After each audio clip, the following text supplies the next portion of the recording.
তোমার একটা চিৎকার মারছে, সন্তানেরা রে জামা গায়ে লাগাইস না। কেন জানি আমার কলিজা দরপুর করে রে, এই জামার মধ্যে কি হাকিকত রয়ে গেছে আমার বাবার কাছে জানতে হবে। দুই জামা লইয়া, দুই সন্তান লইয়া নবীজির কাছে যাইতেছে। এই পাশে জিবরাইল এসে বলে, হুজুর গো, হাসাইন আর হুসাইন জামা নিয়ে আসতেছে হাকিকত জানার জন্য। আপনি বলে দিয়েন সবুজ জামা হাসাইন নিয়েছে।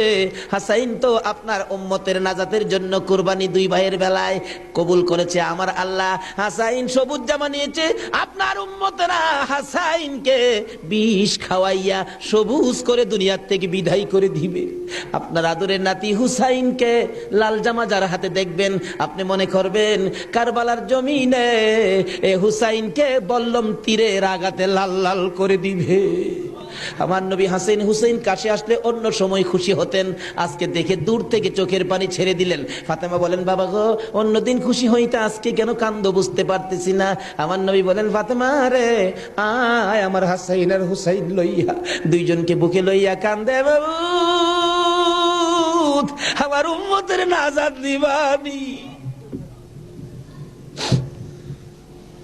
আজকে সেই হাসাইনের হুসাইনের মায়া নাই, সেই নবীর মহব্বত নাই, সেই ফাতেমার জীবনী আমাদের কাছে নাই, আহলে বায়াতের চিন্তা আমরা কেউ করি না। নবীজি কুল থেকে ছেড়ে দিলেন, হাসাইন আসো, তোমার জামাটা খুব সুন্দর হয়েছে। হুসাইনকে টাইনা বুকে ধরে বলেন, হুসাইন রে তোর জামাটাও খুব সুন্দর হয়েছে। জিবরিল বলেন, হুজুর গো, হাসাইনকে তো বিষ পান করাইয়া জোহর খাওয়াইয়া মারবে। হুসাইনের মৌতের কথা যদি বলি আমি জিবরাইলও সইতে পারি না। তো নির্মম ভাবে হুসাইনকে কারবালার জমিনে গো আপনার উম্মতেরা